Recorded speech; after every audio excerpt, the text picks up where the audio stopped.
Hello and welcome to Beautifully Balanced. Health and happiness aren't found in a bottle of prescription pills or with any fad diet. Instead, we can activate your body's natural ability to heal itself. And that is exactly what we're going to do together here. I'm Sarah Teeple, a women's integrative health practitioner, and I blend the ancient wisdom of Ayurveda with the modern science of functional medicine to help you heal your gut, rebalance your hormones, and calm anxiety naturally. Here I'll teach you the smart, sustainable, personalized, and fun way to use nutrition, herbs, and healthy lifestyle to feel vibrant, energized, and beautiful inside and out. Are you ready? Let's dive in.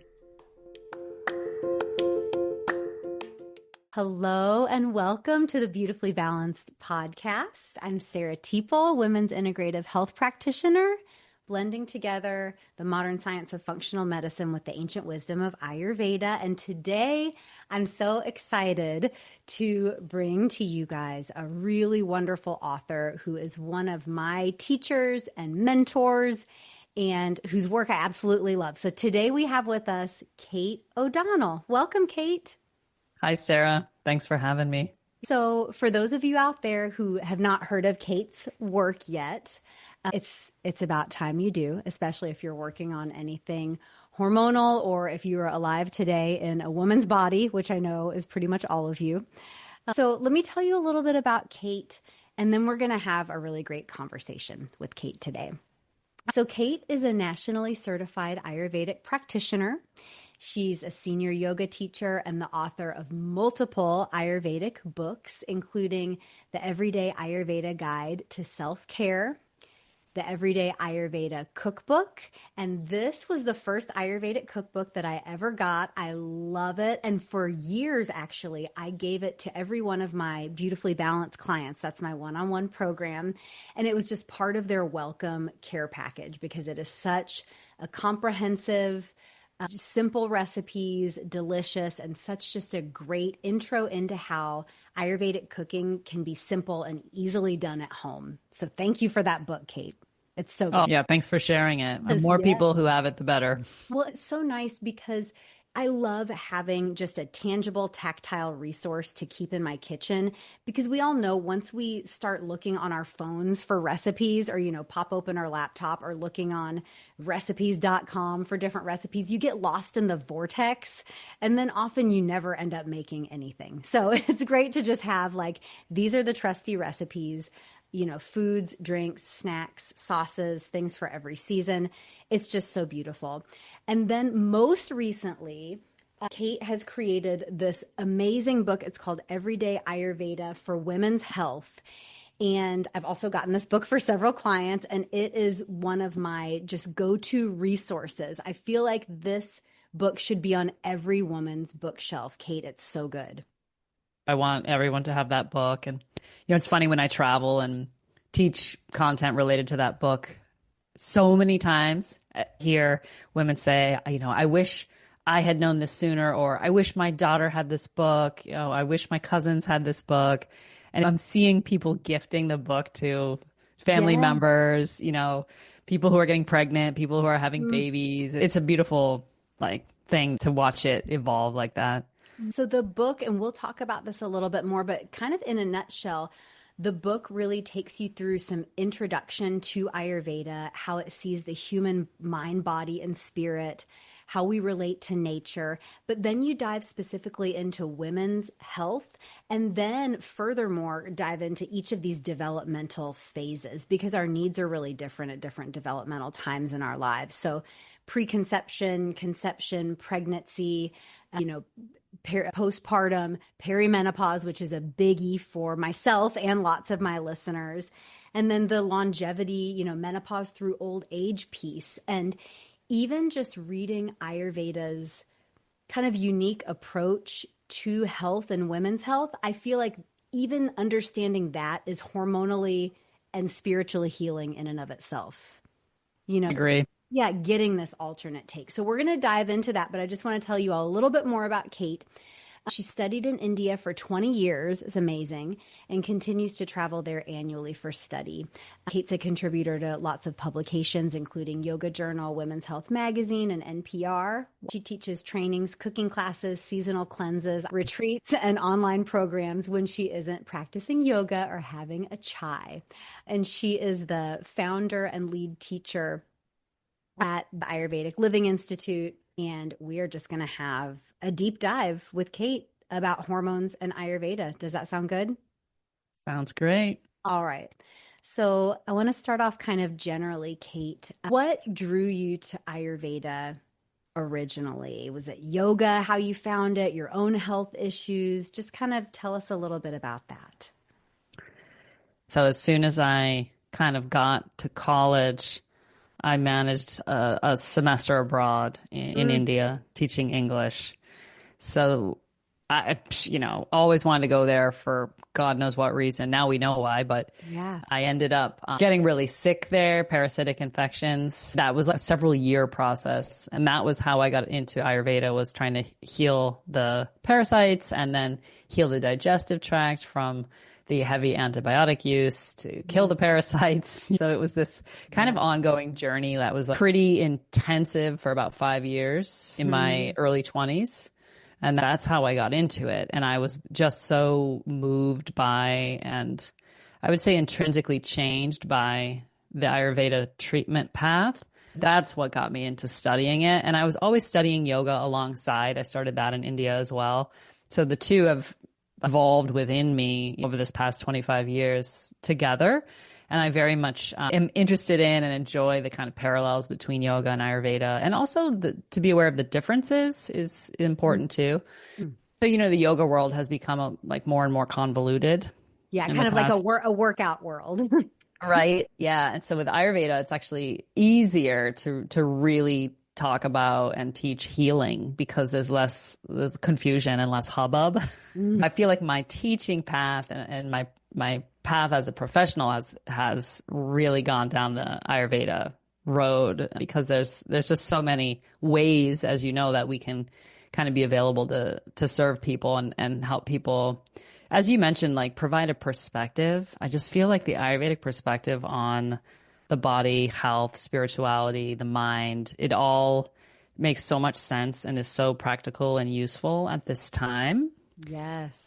That's all I need for the rest of this life.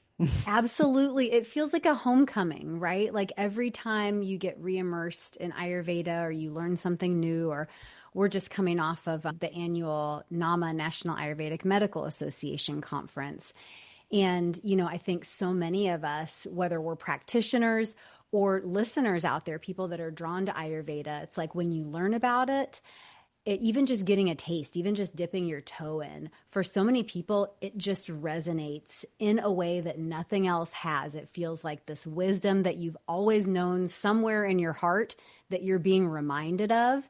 And so just when it fits for you, it really fits. And I hear you saying that, when you discovered it, it was just like, well, this is now my life path. That's exactly how it was. So I'd love to hear from you what you think makes Ayurveda different than Western medicine. Even, and this is kind of a big question, so this would be your take on it, but even more, some of the more cutting edge holistic versions of medicine, like functional medicine. Now that's a branch that I include in my practice with clients. And sometimes, though, I feel like it's seen as, functional medicine, it's so holistic. It must be just the same as Ayurveda or, wisdom tradition systems of medicine. So what do you think makes it different than Western medicine and its approaches to health and women's health? I would say the main difference that I keep coming back to is that in the anatomy of the body in Ayurveda and in yoga, there's a subtle body. And the anatomy of the subtle body is this is like the prana, the currents that prana moves in the body, how the attention and the movements of the mind are affecting our state of health, in any given moment. Yeah. All of that is as detailed as an understanding as the understanding of the physical body, where I feel as with Western medicine really excels at the knowledge of physicality, like what you get through like a cadaver lab, Mm-hmm. and through A battery of functional medicine tests. Here's all the data and all the numbers. we get the data, solid factual data, which I think a lot of Western minds are very much drawn towards and have learned to trust that. Mm-hmm. But in that, we're missing the energy body, the mind, the heart, and the sense of belonging in the world, living the life that we want to be living. Those things, the more I practice with humans, the more I see how important that stuff is in the health narrative, like stress. Stress is a great example. So I think even in Western medicine, we're starting to see the effects of stress on the physical body, and certain diagnoses, even something like IBS, is now, there's a stress component, so your PCP will even tell you, there's a stress component to your heart disease or to your digestive disorder. So that really brings me to the question of the mechanism of stress. And that's where I feel like with Ayurveda, we have all these tools and this really expanded perspective on how we self-generate our stress. Yes. How we're playing into it, we're allowing it, or some of our behaviors are perpetuating or sometimes worsening it. Right. Right. Yeah. And with Ayurveda, we really zoom out. And as you say, in a holistic way, look at the individual's whole story. Mm-hmm. You're taking into account something like how a person might be self-generating stressful habits or stressful behaviors, and we take so much more time with the client as well. Yeah. Than you get, in a more traditional doctor-patient relationship. Yes. There's like a narrative and a story that is going into the understanding of the person's health, that just pure data, like empirical data, is only giving you that part, which I think is incredibly helpful. But where it gets really juicy for us is you get those labs, and then you zoom out and you say, okay, why is this happening? Not just about like supplementation for what's missing. It's about the bigger picture.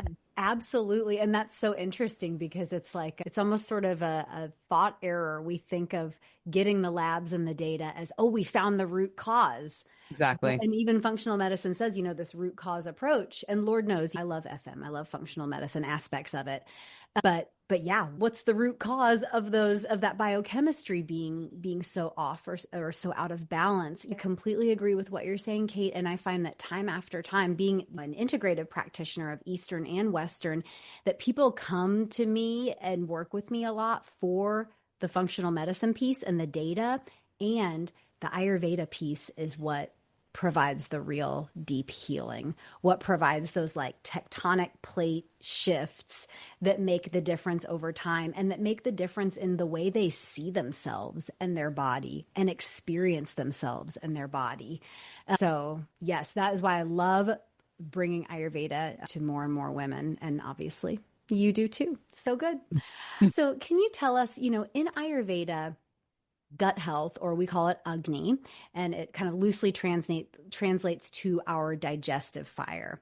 And folks, Ayurveda has been talking about Agni and the importance of it, the central importance of it, for thousands of years. But so can you tell us sort of about the Ayurveda gut health and hormone connection? And again, this is sort of a big question that has many facets, so you can sort of take it wherever you'd like to. It's a huge question. And a great one. I just had a Chinese medicine practitioner on my podcast recently. Wonderful. And we were sort of rapping about how, her approach is a straight line to the digestive tract for any hormonal imbalances. Yes. Which is the same, I think, in Ayurveda. What we learn from this science is that the digestive tract is the root of all disorders. Mm-hmm. And that if we get the digestive tract working properly, which Agni, that fire principle of digestion and transformation, is the central axis of all the other processes in the body. Yes. Where hormonal activity is very much a process of transformation. And these, hormones are like signalers, that are moving through the bloodstream, kind of telling the body like, stop producing this, give us some more of this, send that over there. We need resources on over here and not over there. Yeah, directors. So, Yeah, exactly. Exactly. I think we tend to think about hormones maybe too like digitally, one by one. Whereas Yeah, if you, kind of in this isolation, like yeah, compartmentalization, like estrogen right, is just over here and that's all. It's not related to anything else. Just right, take some of it and you'll be better, right, right. hmm But from an Ayurvedic perspective, I would say the hormones are subtle forms of Agni, subtle transformation factors that are moving around the body. So I talk about the digestive tract as sort of like the mothership Mm, of all the transformative activity in the body, which I love hormones are that. very much a part of that. hmm So it's like the mothership, like the Starship Enterprise. I was gonna And say, are there's, you a Trekkie? My partner is a Trekkie. yeah. But I picture, there's all those like little vessels that like come out of the belly of the ship, and go off on hmm their twing, ting, ting, in Yes. their own directions. So if like their command control center is giving them the wrong coordinates or the wrong information about their mission, Yes. then the whole thing starts to fall apart. And it's really that kind of command center, which Yes. is the master glands. Yes. Your hypothalamus is kind of the center of this story. hmm And if there's a body in which the digestive tract is off, like that body can't properly detoxify and nourish the tissues. hmm Like something is All the wrong. sirens are going off at the same time. Yeah. And that's kind of how I look at like in a big picture way this connection, between digestive health, because digestion it is the central pathway to health, to maintenance of health and avoidance of disease. And so it's when that central pathway starts to go off that we become vulnerable to Yeah. to Yeah. other kinds of disorders. And the body, I do see the hormones potentially as like a downstream effect from that, where your body's trying to Absolutely. fix, it's like we don't have enough resources, for example, because the digestive tract isn't really able to absorb and assimilate. So we're going to start using these signalers, these Mm. hormones to kind of try to get more, like cortisol, for example. Like we need Yes. more energy now. So let's start pumping that cortisol. And it's these Absolutely. kind of like endocrine disorders that have everything to do with transformative factor Agni, as we call it in Yeah. Ayurveda. And with clients and in my group and one-on-one, I talk a lot about, I love how you said the upstream versus the downstream, and often in Western treatment, when women are experiencing hormonal issues, maybe they're having really challenging perimenopause or first part of menopause with hot flashes and night sweats and various things, we tend to skip right to those downstream sex hormones, but that's kind of an erroneous approach because we're missing the upstream, we're missing what created the downstream effect. So upstream hormones are the ones that I think a lot of Ayurvedic treatment, our daily routines and practices and self-care that really addresses those upstream hormones, which are things like stress hormones, sleep hormones, thyroid hormones. It's like this big, beautiful interrelated picture. And I want everyone to see this interrelatedness as not something that's so complex that you should just give up, but rather this is a really hopeful thing. It's kind of like this snowball effect or kind of like this feedback loop. I think of the recycling sign where it's like the different arrows are pointing to each other, going around in a circle, and anywhere that we can intervene is going to be good. But digestion is always a really good first place. The Agni, the digestive fire, and the concept too of rhythm in here. I think that with the digestion and metabolism, it really works in a rhythm. Our Yep. hormones work in a rhythm. We're creatures of nature, which works in a rhythm, but we're often so busy living our Western lifestyles of eating at irregular times of day, irregular bed and wake times. We're just all over the place, nervous system activated, 20 tabs open. And then we're like, gosh, well, why are my hormones messed up? When, meanwhile, the mothership is doing all the signals are going off. So, I just think it's so great to see this from a bigger macro perspective where we can kind of see it from a bird's eye view and see what's going on. And then we can get in there and help somewhere to give people, some symptom relief. With symptom relief or even just robust health, as vibrant and robust as possible as we can be. We have human bodies and things are going to happen. So sometimes I think clients feel like they should just be in this perfect, optimal, tip-top shape health and that they're never going to have any issues. And that's not the case. I want everyone to give themselves some grace if they are experiencing fluctuations or symptoms. But I would love to hear from you, Kate, about, let's start like with women in their 30s. And if there are two things that you'd love every woman in her 30s to know about her body or to do for her body, just maybe two like simple takeaways that you would give women in their 30s. And I know the 30s can be a lot. You could be trying to conceive, you could be early perimenopause, you know, but maybe just kind of so in general, or take it how you want to take it. Yeah, I mean, what we know, from a hormone perspective is that around 35, mid 30s is where we start to see natural changes. Mm-hmm. I could tell personally in my mid to late 30s that I couldn't get away with as much. I didn't have the same kind of energy. For me, it was like musculoskeletal symptoms. Mm-hmm. I think because I had been kind of an athlete for many, many years and had like a manual labor job. Are you Vata Pitta? Yeah. Or Pitta Vata. Yeah. Pitta Vata for sure. So it was like all these things they were starting to catch up with me in ways that were so subtle, and I started to like think more about that rhythm that you mentioned, especially with food. It was like, okay, we can't be skipping meals. I really took to heart in my mid to late 30s the importance of nourishment, of like eating well, and real food. Yeah, like natural food, real food that I prepared at home. I'll joke that around 35 is when I put the apron on. Nice. I started like really nesting, I would say a little bit, I was still traveling. I started writing books at age 34 and I was my busiest probably from 35 to 45.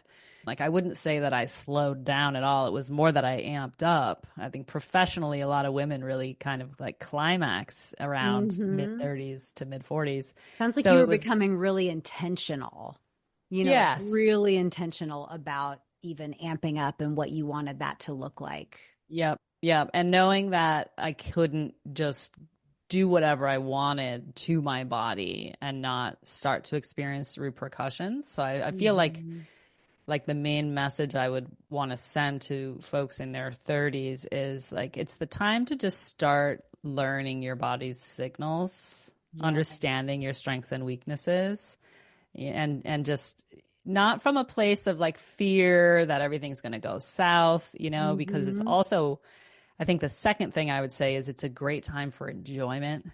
Like you really want to enjoy like the juice and potentially the fullest it's ever been, in your 30s. And so it's a beautiful time. And it's also a time to really pay attention to getting to know your body and its signs, which can be a challenge when you're growing professionally at the same time or being a mom, like having young kids, all that kind of stuff. So it's, I think, a bit of a multitask a bit. Yes. But it can be, I feel like I totally agree. And I feel like it can be, we're sort of like illustrating a version of like a little bit of a wake up call, but it can be like this joyous wake up call, this really cool opportunity to get to know your body and connect with it, especially for a lot of women in our culture. I call it our toxic diet culture, who many of them are maybe coming from years or decades of body image issues or being obsessed with fitting in a certain size of pants or, like cosmetic and the way they look. It's this opportunity to start to experience your body and sort of just reconnect with her in a really meaningful, just like loving way. Because maybe we haven't been so loving for the first, several decades of our lives. Maybe. Hopefully you have. I know I hadn't in some ways. No. Those are great tips. And I love sort of just this general theme and that you can start to reconnect with your body and kind of slow down and notice things and build your awareness no matter where you are in your life. In little ways, you can start to do that. So what are two things, we're going to fast forward to our 40s. What are two things that you would love every woman in her 40s, kind of this perimenopausal time, to know about or do for her body? It could be general thematic or it could be very specific. Take this herb, although actually we know in Ayurveda that not one herb is good for everyone. But what do you think about the 40s? Yeah, the 40s I think they're a big deal. We don't want to go out on the open sea of menopause with a hole in our boat.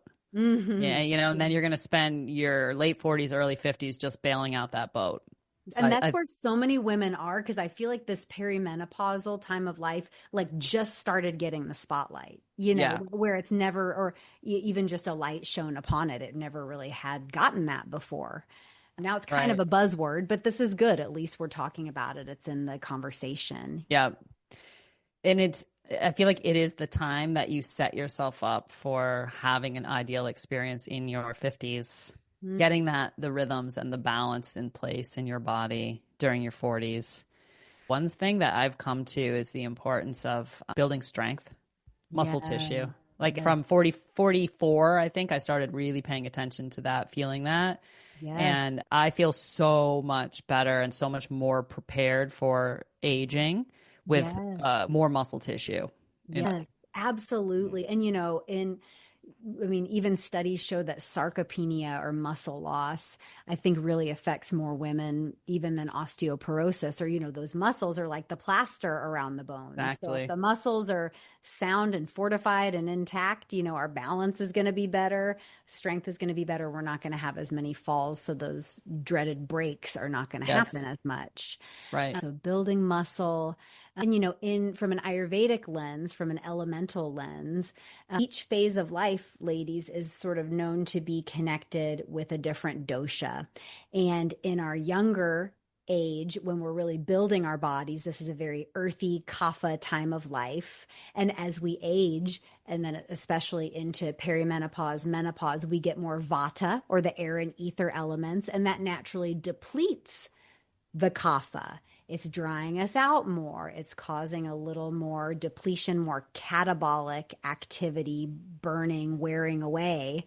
So yes, that generating and supporting more muscle mass is so important. What are some of your favorite ways to do that, Kate? I've really come to actually using weights, honestly. And cables. I like the cables. I feel like they're safer than like a dumbbell or a bar. Sometimes picking up and putting down the dumbbells, I'm like, yeah, exactly. Exactly. So I do work with cables a lot, but I'll do like jump rope, jumping jacks, push-ups, like things that also don't require any infrastructure, so that when I travel, I don't want to need a gym. Yes. So there's hotel like a little gyms are so routine. Gross anyway. It's just always bad lighting, So I love, not needing a bunch of gear, just needing your body to strengthen your body. And it's just like, it's just a shift in focus for me. That's never been there before. I never thought about this kind of thing before, but as you say, the muscles plaster the bone. And I know that genetically I'm more at risk for bone density loss. So it's, I am looking at, like, I know that I had my dad's body type, and I was very close to him as he was dying. So I saw it all happen. Yeah. So I'm very, like, I know where I want to focus. Yes. Yeah. Absolutely. And this too, I feel like, is such a homecoming to ourselves spiritually. Again, as many women have spent their 20s or 30s trying to lose weight, or thinking of like wanting less of their body. They feel like they're too much. They want some of themselves to go away. Now we're like, no, we're flipping the script. We're healing that. We're nourishing and fortifying and building more of the good stuff. So I just think that's so wonderfully healing, and kind of the antithesis of what we get in our culture by and large. Yeah. So just a couple more phases of life that we want to check in on. What are two things that you'd love every woman in her 50s, menopause time? And I know all of these decades, as we know, ladies, they're not cut and dry. These are sort of like time periods that can vary somewhat. Menopausal time and shortly thereafter, what do you want women to know about or do for their bodies? What I'm sort of imagining for myself, I'm 47, like I feel like a lot of the routines I'm setting up around nourishment and building qualities and exercise, like all of that's going to come with me.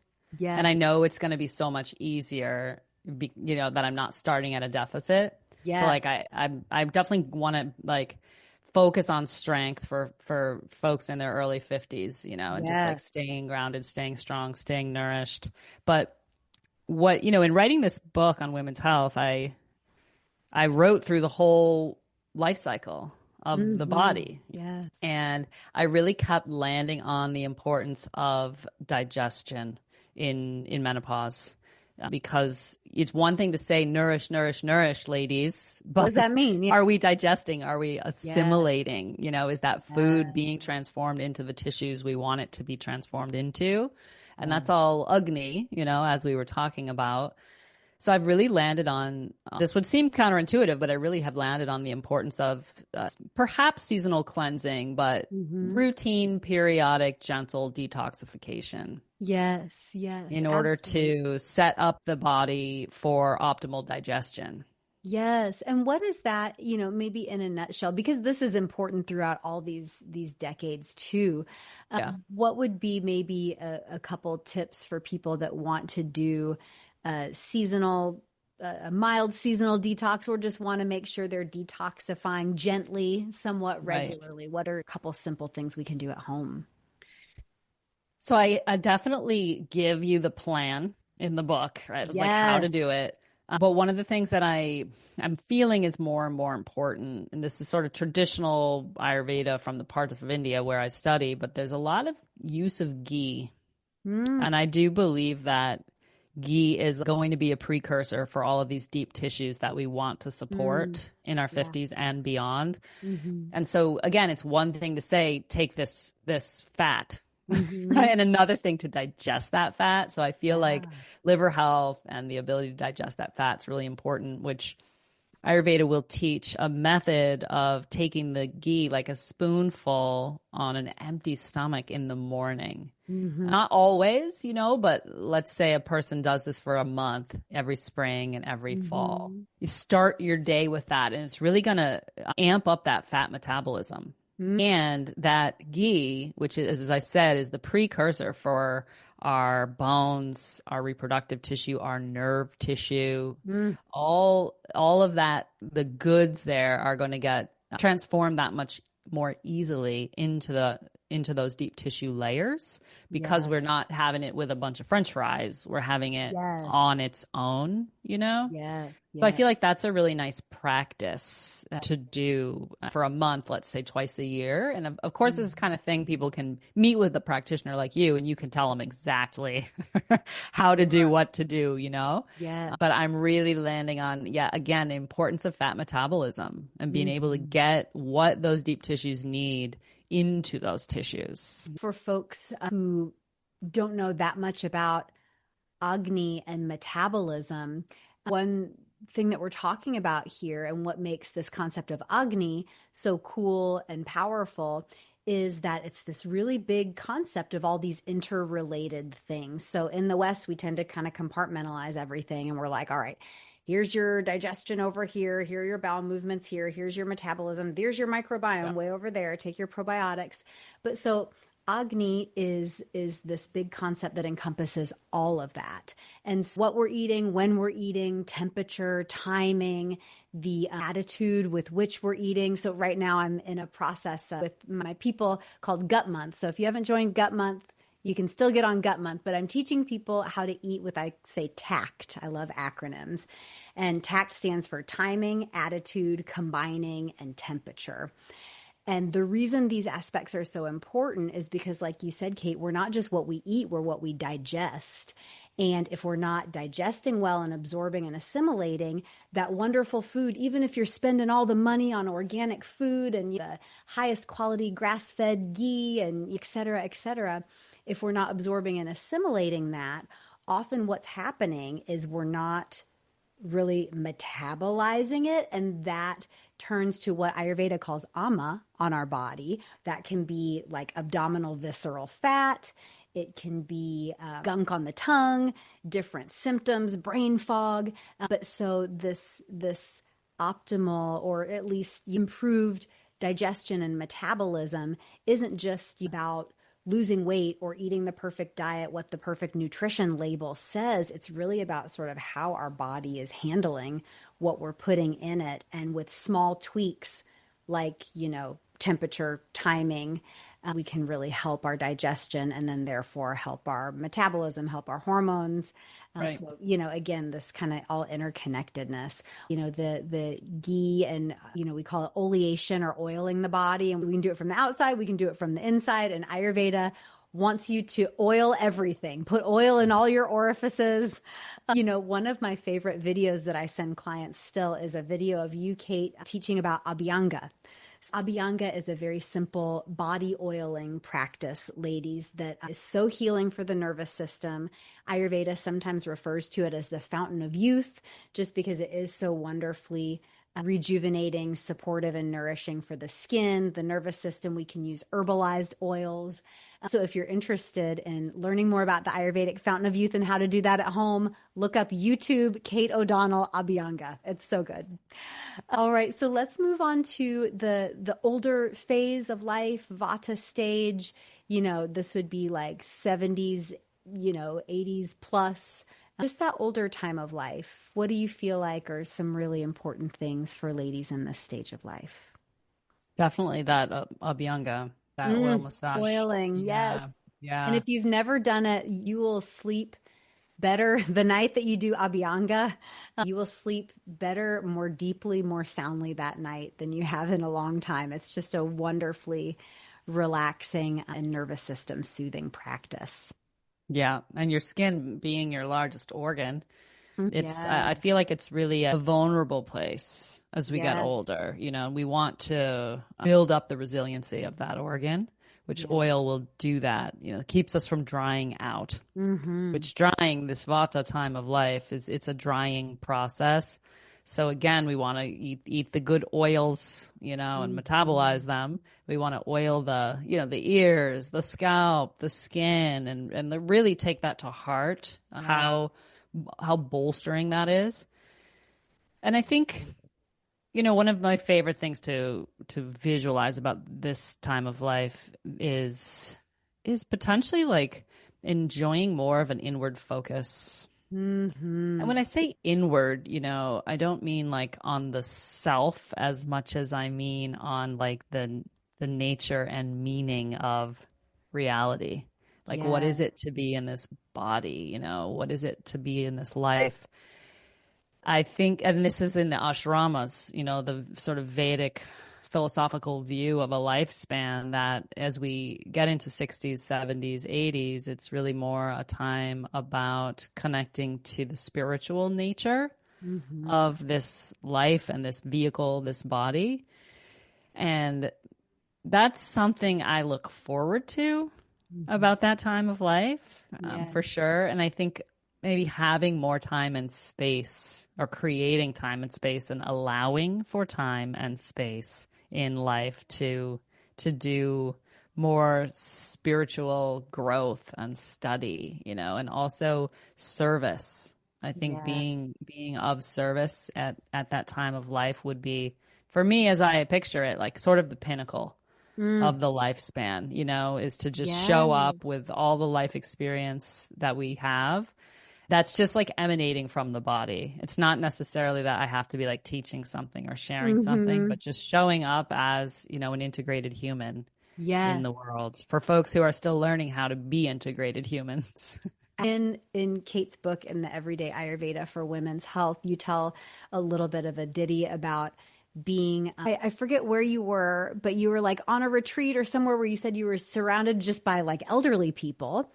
And you loved being in their presence because you yourself were feeling so anxious and overwhelmed and had all the worries and all the kind of tabs running in your mind. And that these older people just had this very kind of calm presence, this integrated all is wellness. And it doesn't mean elderly people have to like always be in a good mood or anything like that. And that often during this time of life, our culture at large kind of poo-poos this time of life. Like, well, you're not useful anymore. When in fact, I mean, it's just when you have the most wisdom to impart, even if you're not verbally saying it or holding court, but it's just who you are and what you're bringing to the table in that way.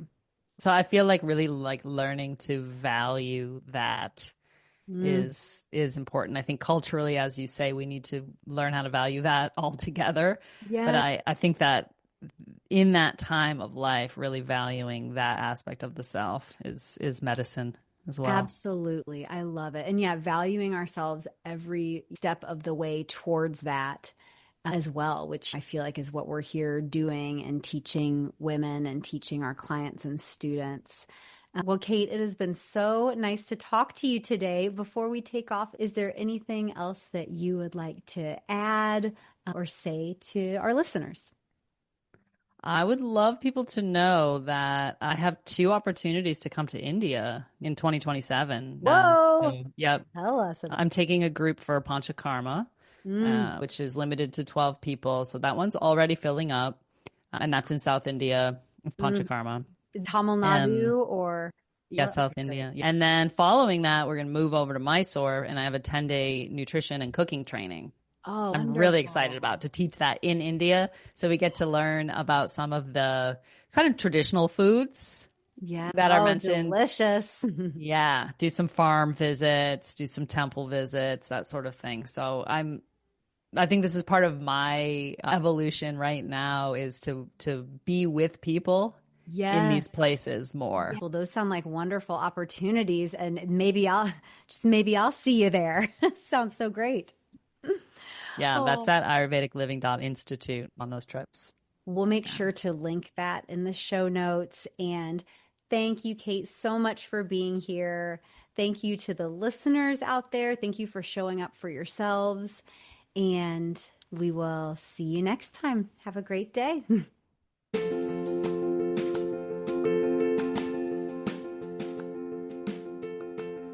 Thank you for being here with me today.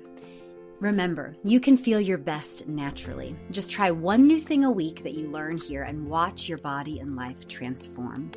And if you're ready to take this to the next level, learn your dosha, get your personalized holistic plan, and live beautifully balanced, you've got to come see me at sarahteeple.com. That's SARAHTEEPLE.com. There you can learn about how to work with me one-on-one or book a free holistic chat and just tell me what you're working on. I love to hear from you and help you live your best life. So until next time, be well. Oh, and if you love this conversation, please rate and review our podcast. That really helps more people find natural healthcare options. Thanks again, and see you soon.